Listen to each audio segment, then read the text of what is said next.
ओम श्री गणेशाय नमः। श्री आशुतोषाय नमः। मेरे सभी भागवत प्रेमियों को मेरी राधे राधे। आज हम नवम स्कंद का अध्याय 7 शुरू करने जा रहे हैं, जिसमें राजा त्रिशंकु और हरिश्चंद्र की कथा का वर्णन किया गया है। श्री सुखदेव जी कहते हैं, परीक्षित, नागों ने अपनी बहन नर्मदा का विवाह पुरुकुत से किया।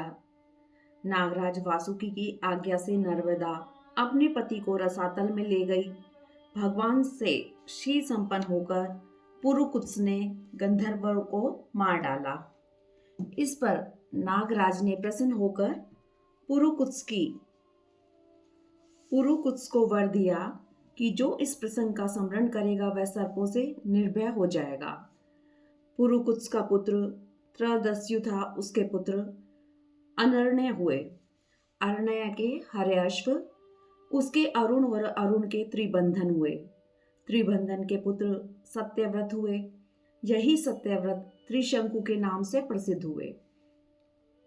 त्रिशंकु अपने पिता और गुरु के शाप से चंडाल हो गए, किंतु विश्वामित्र के प्रभाव से सशरीर स्वर्ग में चले गए। देवताओं ने उन्हें वहां से ढकेल दिया। वे नीचे को सिर किए हुए गिर पड़े। विश्वामित्र जी ने उन्हें आकाश में ही स्थिर कर दिया। वे अब भी आकाश में लटके हुए हैं। त्रिशंकु के पुत्र थे हरिश्चंद्र। उनके लिए विश्वामित्र और वशिष्ठ एक दूसरे को श्राप देकर पक्षी हो गए और बहुत वर्षों तक लड़ते रहे। हरिश्चंद्र के कोई संतान न थी। नारद के उपदेश से वे वरुण देवता की शरण में गए और उनसे प्रार्थना की, प्रभु मुझे पुत्र प्राप्त हो, उसी से मैं आपका यजन करूंगा। हरिश्चंद्र वरुण की कृपा से उन्हें रोहित नाम का पुत्र हुआ। उन्होंने पुत्र का यजन करने के लिए कहा। हरिश्चंद्र पुत्र प्रेम में कई बार वरुण के कहने पर भी हीला हवाला करते समय टालते रहे। वे जो समय बताते वरुण देवता उसी की बाट देखते। जब रोहित को इस बात का पता चला तब वह अपने प्राणों की रक्षा करने के लिए वन में चला गया।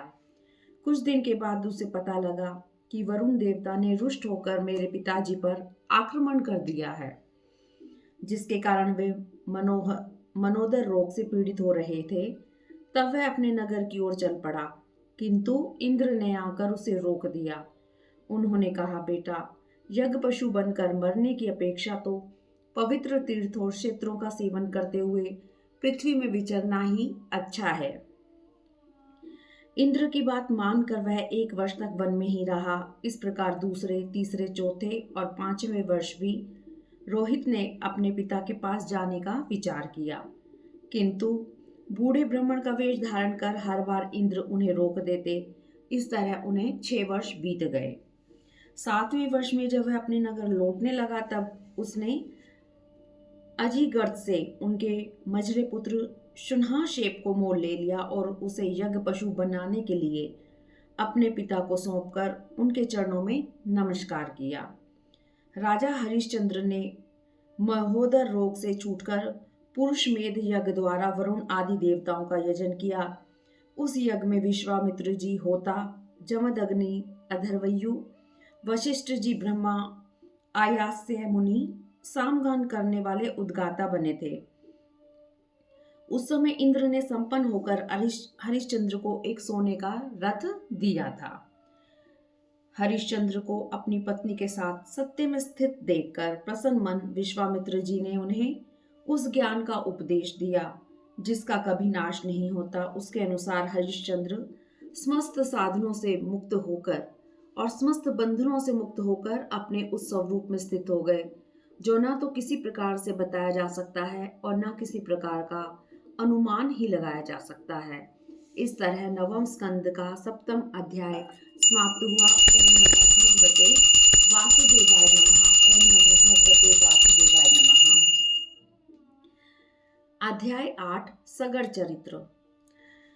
श्री सुखदेव जी कहते हैं, परीक्षित, रोहित का पुत्र हरित था।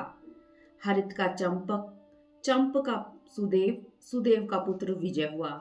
विजय का भरुक, भरुक का वृक और वृक का पुत्र बाहुक हुआ। शत्रुओं से शत्रुओं ने बाहुक से राज्य छीन लिया। तब वह अपनी पत्नी के साथ वन में चला गया। वहां उसकी मृत्यु हो गई। तब उसकी पत्नी भी उसके साथ सती होना चाहती थी। मां ऋषि औरव ने उसे गर्भवती जानकर सती होने से रोक दिया। उनकी सोतों ने उसे भोजन के साथ गर अर्थात विष दे दिया। गर का प्रभाव बालक पर नहीं हुआ, गर सहित पैदा हुआ, जिससे वह सगर कहलाया। सगर चक्रवर्ती सम्राट थे। सर्वत्र विजय प्राप्त करके सगर ने गुरु औरव की आज्ञा से अश्वमेध यज्ञ किया। यज्ञ के घोड़े को इंद्र ने चुराकर कपिल मुनि के आश्रम पर छोड़ दिया। महारानी सुमति के गर्भ से उत्पन्न सगर के पुत्रों ने सारी पृथ्वी छान डाली। उन्हें घोड़ा नहीं मिला। उन्होंने बड़े घमंड से चारों ओर से पृथ्वी खोद डाली। खोदते समय पूर्व और उत्तर के कोने पर कपिल मुनि के आश्रम पर उन्हें घोड़ा दिखाई दिया। वे 60,000 राजकुमार कपिल मुनि को चोर कहते हुए उन्हें मार डालने के लिए उद्यत हुए। कपिल मुनि ने अपनी पलकें खोली। उनके तिरस्कार से वे जलकर भस्म हो गए।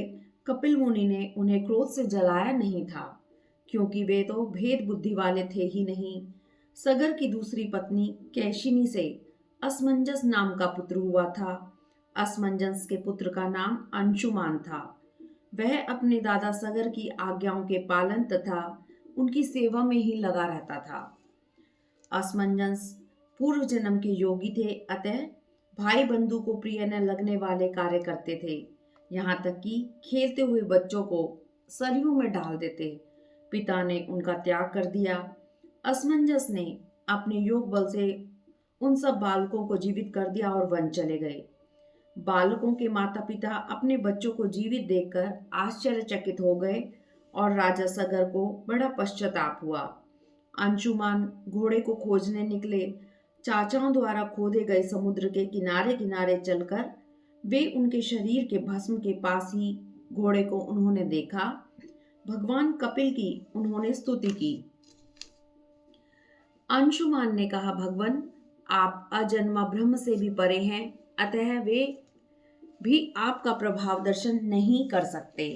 वे समाधि करते करते अथक प्रयास करते रहे, किंतु देखना तो दूर आपकी आज तक वे समझ भी नहीं पाए। हम लोग तो उनके मन, शरीर और बुद्धि से होने वाली सृष्टि के द्वारा बने हुए अज्ञानी जीव हैं, फिर हम आपको कैसे समझ सकते हैं। इस प्रकार अंशुमान ने भगवान कपिल जी की स्तुति श्लोक 22 से लेकर 27 तक की। 27वें श्लोक में स्तुति करते हुए कहते हैं, प्रभु आप संपूर्ण प्राणियों की आत्मा हैं। आपके दर्शन से आज मेरे मोह का बंधन टूट गया। यह मोह ही कामना, कर्म और इंद्रियों को जीवित रखता है। उनकी स्तुति से प्रसन्न कपिल भगवान ने कहा, वत्स यह घोड़ा तुम्हारे पितामह का यज्ञ पशु है, इसे ले जाओ। तुम्हारे इन चाचाओं का उद्धार केवल गंगा जल से हो जाएगा। अंशुमान ने उनकी परिक्रमा की और घोड़े ले आए। सगर ने उस यज्ञ पशु से शेष क्रिया की। राजा सगर ने अंशुमान को राज्यभार सौंप दिया और महर्षि औरव की कृपा से परम पद प्राप्त किया। इस तरह नवम स्कंद का अष्टम अध्याय समाप्त हुआ। ओम नमो भगवते वासुदेवाय नमः। ओम नमो भगवते वासुदेवाय नमः। ओम नमो भगवते वासुदेवाय नमः। अध्याय 9 भगीरथ चरित्र और गंगा आवरण। श्री सुखदेव जी कहते हैं, राजन अंशुमान ने गंगा जी को लाने की कामना से बहुत वर्षों तक घोर तप किया, किंतु सफलता नहीं मिली। समय आने पर उनकी मृत्यु हो गई। अंशुमान के पुत्र दिलीप भी तप कर सफलता नहीं पाए। उनकी भी समय पर मृत्यु हो गई। दिलीप के पुत्र भगीरथ ने घोर तपस्या की। उनकी तपस्या से प्रसन्न हो गंगा जी ने उन्हें दर्शन दिया और वर मांगने के लिए कहा। दिलीप ने वर मांगा, आप मृत्युलोक में चलिए। गंगा जी ने कहा, मेरे वेग को धारण करने वाला कोई होना चाहिए, अन्यथा मैं पृथ्वी को फोड़कर रसातल में चली जाऊंगी। इसके अतिरिक्त वे इसलिए भी पृथ्वी पर जाना नहीं चाहती थी कि लोग मुझ में अपने पाप धोएंगे, फिर उस पाप को मैं कहाँ धोऊंगी। भगीरथ ने कहा, माता, ब्रह्मनिष्ठ एवं परोपकारी सत्पुरुष अपने अंग स्पर्श से तुम्हारे पापों को नष्ट कर देंगे। रुद्रदेव तुम्हारा वेग धारण कर लेंगे।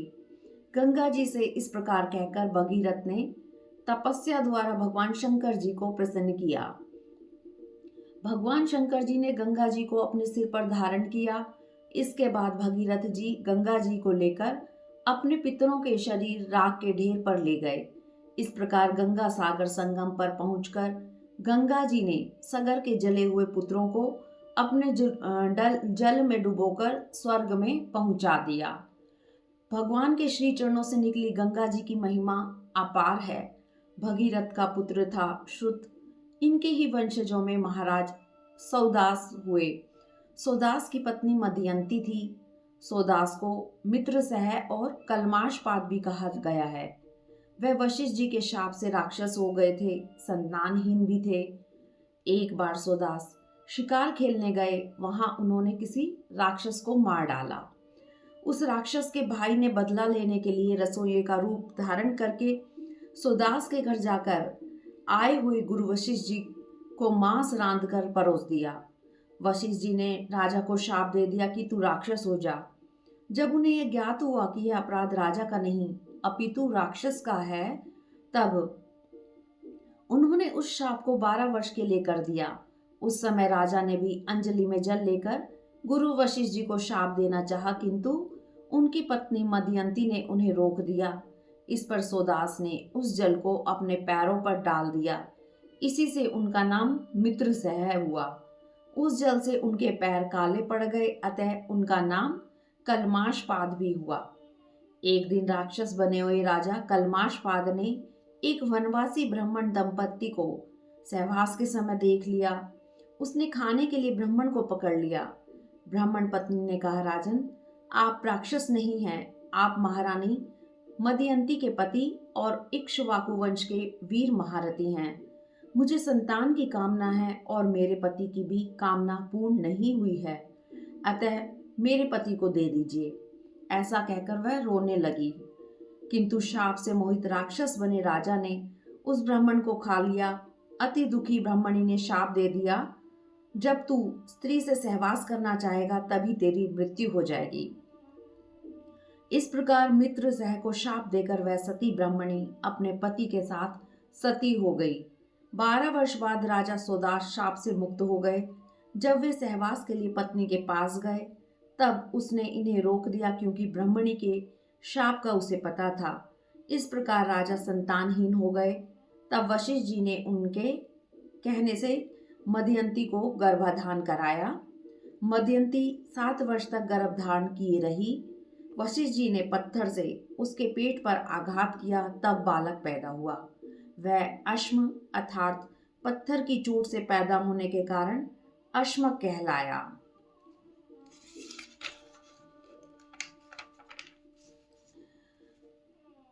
उससे मूलक का जन्म हुआ। जब परशुराम जी पृथ्वी को क्षत्रियहीन कर रहे थे, तब स्त्रियों ने उसे छिपा कर रख दिया। इसी से उसका नाम नारीक्वच भी है। पृथ्वी के क्षत्रियहीन होने पर उस वंश का मूल अर्थात प्रवर्तक होने के कारण उसका नाम मूलक हुआ। मूलक के पुत्र दशरथ, दशरथ के एडविड और उसके पुत्र विश्वसह हुए। विश्वसह के पुत्र चक्रवर्ती सम्राट खड़वांग हुए। जब उन्हें मालूम हुआ कि अब मेरी आयु केवल 2 ही घड़ी बाकी है, तब उन्होंने अपने मन को भगवान में लगा दिया। सब कुछ परित्याग कर वह अपने वास्तविक स्वरूप में स्थित हो गए। वह स्वरूप साक्षात पर ब्रह्म है, वह परम सत्य है। भक्तजन उसी को भगवान वासुदेव इस नाम से वर्णन करते हैं। इस तरह 9वें स्कंद का 9वां अध्याय समाप्त हुआ। ओम नमो भगवते वासुदेवाय नमः। ओम नमो भगवते वासुदेवाय नमः। 9वें स्कंद का अध्याय 10 करने जा रहे हैं, जिसमें भगवान श्री राम की लीलाओं का वर्णन किया गया है। श्री सुखदेव जी कहते हैं, परीक्षित, खड़वांग के पुत्र दीर्घबाहु और दीर्घबाहु के पुत्र रघु हुए। रघु के अज और अज के पुत्र महाराज दशरथ हुए। देवताओं की प्रार्थना से साक्षात परमात्मा भगवान श्री हरि ही अपने अंश से 4 रूप धारण करके राजा दशरथ के पुत्र हुए। उनके नाम थे राम, लक्ष्मण, भरत और शत्रुघ्न। भगवान श्री राम अपने पिता के सत्य की रक्षा के लिए वन चले गए। शूर्पणखा को नाक कान काट कर विरूप कर देने से उन्हें श्री जानकी जी का वियोग सहना पड़ा। समुद्र पर पुल बांधकर लंका में जाकर दुष्ट राक्षसों के जंगल को दग्ध कर दिया। राक्षस राज रावण और कुंभकर्ण का वध किया। भगवान श्री राम की आज्ञा से विभीषण ने अपने स्वजन और संबंधियों का पितृ यज्ञ की विधि से शास्त्र के अनुसार अंत्येष्टि कर्म किया। भगवान ने विभीषण को राक्षसों का स्वामित्व, लंकापुरी का राज्य और 1 कल्प की आयु दी। सीता जी को विमान पर बैठाकर अपने दोनों भाई सुग्रीव एवं हनुमान जी के साथ विमान पर सवार हुए। इस प्रकार 14 वर्ष का व्रत पूर्ण कर उन्होंने अपने नगर की यात्रा की। उस समय मार्ग में ब्रह्मा आदि उन पर पुष्प वर्षा कर रहे थे। जब भरत जी को मालूम हुआ कि मेरे बड़े भाई श्री राम आ रहे हैं, तब वे पुरवासी, मंत्री और पुरोहितों को साथ लेकर एवं भगवान की पादुकाएं सिर पर रखकर उनकी अगवानी के लिए चले। भगवान को देखते ही भरत जी का हृदय प्रेम से, उद्रेक से गदगद हो गया। नेत्रों में आंसू छलक आए। वे भगवान के चरणों पर गिर पड़े। भगवान ने अपने दोनों हाथों से पकड़कर बहुत देर तक भरत जी को हृदय से लगाए रखा। भगवान के नेत्र जल से भरत जी का स्नान हो गया। उसके बाद सीता जी और लक्ष्मण जी के साथ भगवान श्री राम ने ब्राह्मण और गुरुजनों को प्रणाम किया। सभी के साथ विमान पर आरूढ़ हो श्री राम जी ने अयोध्या में प्रवेश किया। उस समय वह पूरी आनंद उत्सव से परिपूर्ण हो रही थी। राजमहल में प्रवेश करके उन्होंने माताओं, गुरुजनों, बराबर के मित्रों और छोटों का यथा योग्य सम्मान किया तथा उनके द्वारा किए हुए सम्मान को स्वीकार किया। श्री सीता जी एवं लक्ष्मण जी ने भगवान के साथ साथ सबके प्रति यथा योग्य व्यवहार किया। वशिष्ठ जी ने दूसरे गुरुजनों के साथ भगवान की जटा उतरवाई। चारों समुद्रों के जल से उनका अभिषेक किया। स्नान कराकर राजोचित वस्त्र आभूषण से उन्हें अलंकृत किया। श्री जानकी जी ने सुंदर वस्त्र और आभूषण धारण किए। भरत जी के आग्रह पर श्री राम ने राज सिंहासन स्वीकार किया। भगवान श्री राम जी त्रेता में राजा हुए, किंतु मालूम होता था जैसे सतयुग था। एक पत्नी व्रतधारी श्री राम जी की सेवा में श्री जानकी जी लगी रहती थी। इस तरह 9वें स्कंद का 10वां अध्याय समाप्त हुआ। ओम नमो भगवते वासुदेवाय नमः। ओम नमो भगवते वासुदेवाय नमः। अध्याय 11 भगवान श्री राम जी की शेष लीलाओं का वर्णन। श्री सुखदेव जी कहते हैं, परीक्षित, भगवान श्री राम ने गुरु वशिष्ठ जी को अपना आचार्य बनाकर उत्तम सामग्रियों से युक्त यज्ञों के द्वारा अपने सर्वदेव स्वरूप स्वयं प्रकाश आत्मा का यजन किया। श्री राम ने सारे भूमंडल का दान करके अपने शरीर के वस्त्र और अलंकार ही अपने पास रखे। श्री सीता जी के पास भी केवल मांगलिक वस्त्र और आभूषण ही बचे रहे थे। ब्राह्मणों ने प्रसन्न होकर सारी पृथ्वी भगवान को लौटा दी। एक बार प्रजा की स्थिति जानने के लिए श्री राम जी रात के समय घूम रहे थे। उस समय कोई अपनी पत्नी से कह रहा था, अरे उल्टा, तू पराए घर में रहकर आई है। स्त्री लोभी राम की तरह मैं तुझे नहीं रख सकता। लोक अपवाद के भय से श्री राम ने श्री सीता जी का परित्याग कर दिया और वे वाल्मीकि मुनि के आश्रम में रहने लगी। सीता जी उस समय गर्भवती थी। समय पर उन्होंने एक साथ 2 पुत्र उत्पन्न किए। उनके नाम हुए कुश और लव। वाल्मीकि जी ने उनके जात कर्म आदि संस्कार किए। लक्ष्मण जी के 2 पुत्र हुए, अंगद और चित्रकेतु। भरत जी के 2 पुत्र थे, तक्ष और पुष्कल। शत्रुघ्न के 2 पुत्र हुए, सुबाहु और शुतसेन। भरत जी ने गंधर्वों का संहार कर उनका सब धन लाकर श्री राम जी की सेवा में निवेदन किया। शत्रुघ्न जी ने मधुवन में मधु के पुत्र लवण का वध कर वहां मथुरापुरी का निर्माण किया। श्री राम जी ने अपने पुत्रों को वाल्मीकि जी के हाथों सौंप दिया और भगवान के चरण कमल का ध्यान और श्री सीता जी ने अपने पुत्रों को वाल्मीकि जी के हाथों में सौंप दिया और भगवान के चरण कमल का ध्यान करती हुई वे पृथ्वी देवी के लोक में चली गई। इस प्रकार यह स्त्री पुरुष का संबंध सर्वत्र दुख का कारण है। यह बात बड़े बड़े समर्थ लोगों के विषय में भी ऐसी ही है, फिर साधारण लोगों के प्रति तो कहना ही क्या है। इसके बाद भगवान श्री राम ने ब्रह्मचार्य धारण करके 13,000 वर्ष तक अखंड रूप से अग्निहोत्र किया। अपने भक्तों के हृदय में अपने चरण कमल को स्थापित करके अपने स्वयं प्रकाश परम ज्योतिर्मय धाम में चले गए। जो पुरुष अपने कानों से भगवान श्री राम का पवित्र चरित्र सुनता है वह सरलता, कोमलता आदि गुणों को प्राप्त करता है। इसके अतिरिक्त वह समस्त कर्म बंधनों से मुक्त हो जाता है। इस तरह नवम स्कंद का 11 अध्याय समाप्त हुआ। ओम नमो भगवते वासुदेवाय नमः। ओम नमो भगवते वासुदेवाय नमः। अध्याय 12 इक्ष्वाकु वंश के शेष राजाओं का वर्णन। श्री सुखदेव जी कहते हैं, परीक्षित, कुश का पुत्र था अतिथि, उसका निषद, निषद का नभ, नभ का पुंडरिक और पुंडरिक का क्षेमधनवा, क्षेमधनवा का देवानिक, देवानिक का अनिहि, अनिहि का पारियात्र, पारियात्र का बलस्थल और बलस्थल का व्रजनाभ। यह सूर्य का अंश था। व्रजनाभ से खगण, खगण से विधृति, विधृति से हिरण्यम, हिरण्यनाभ। वह जैमिनी का शिष्य और योगाचार्य था। कौशल देशवासी याकलव्य ऋषि ने उसकी शिष्यता स्वीकार करके उससे आध्यात्म योग की शिक्षा ग्रहण की थी।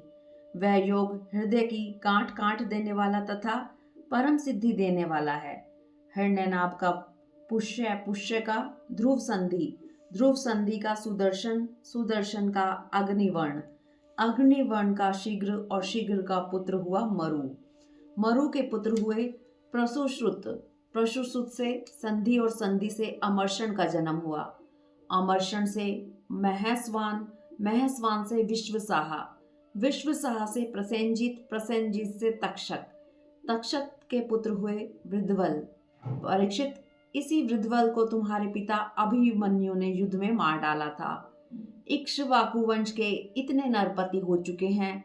इनके आने वाले वंशजों में वृद्धवल के पुत्र हुए वृद्रण, वृद्रण से उरुक्रिया, उरुक्रिया से वत्सवृद्ध, वत्सवृद्ध से प्रतिव्योम और प्रतिव्योम से भानु हुए, भानु से सेनापति दिवाक, दिवाक से सहदेव, सहदेव से वृद्धश्विक से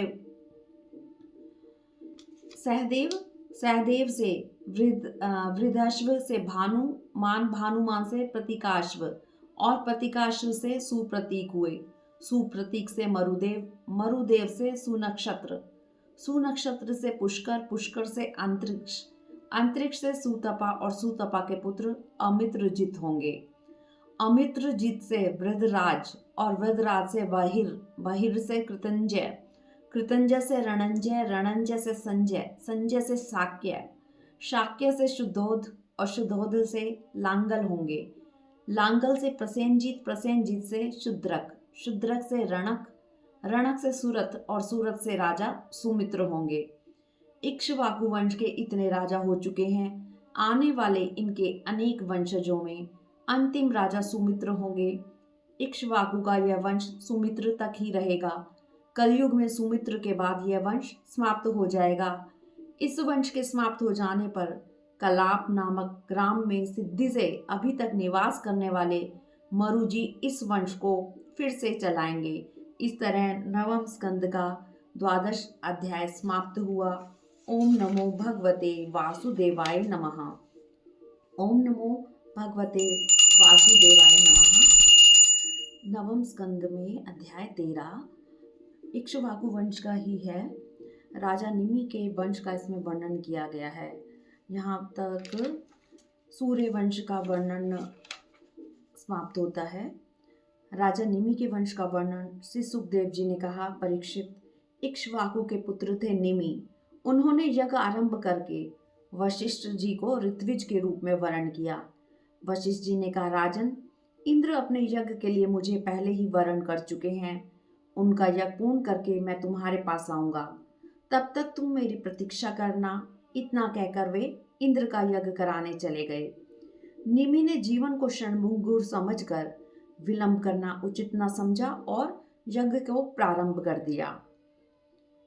वशिष्ठ जी के लौटने तक उन्होंने दूसरे ऋत्विजों का वर्णन कर लिया। जब वशिष्ठ जी लौटे तो उन्होंने देखा कि निमि ने मेरी बात नहीं मानी।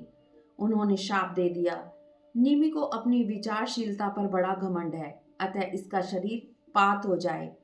निमि ने यह धर्माकुल न समझकर वशिष्ठ जी को शाप दे दिया, आपने लोभवश धर्म का आदर नहीं किया, अतः आपका शरीर भी गिर जाए।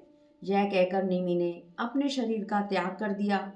वशिष्ठ जी ने भी शरीर त्याग कर मित्र वरुण के द्वारा उर्वशी के गर्भ से जन्म लिया। राजा निमि के यज्ञ में आए हुए मुनियों ने राजा के शरीर को सुगंधित वस्तुओं में ढक के रख दिया। जब सत्र यज्ञ समाप्त हुआ और देवता लोग आए, तब उन लोगों ने उनसे प्रार्थना की, महानुभावों, यदि आप लोग प्रसन्न हैं तो निमि का यह शरीर पुनः जीवित हो उठे। देवताओं ने कहा, ऐसा ही हो। उस समय निमि ने कहा, मुझे देह का बंधन नहीं चाहिए। देवताओं ने कहा, मुनियों, निमि बिना शरीर के ही प्राणियों के नेत्रों में निवास करें। देवताओं वे वहां रहकर सूक्ष्म शरीर से भगवान का चिंतन करते रहें।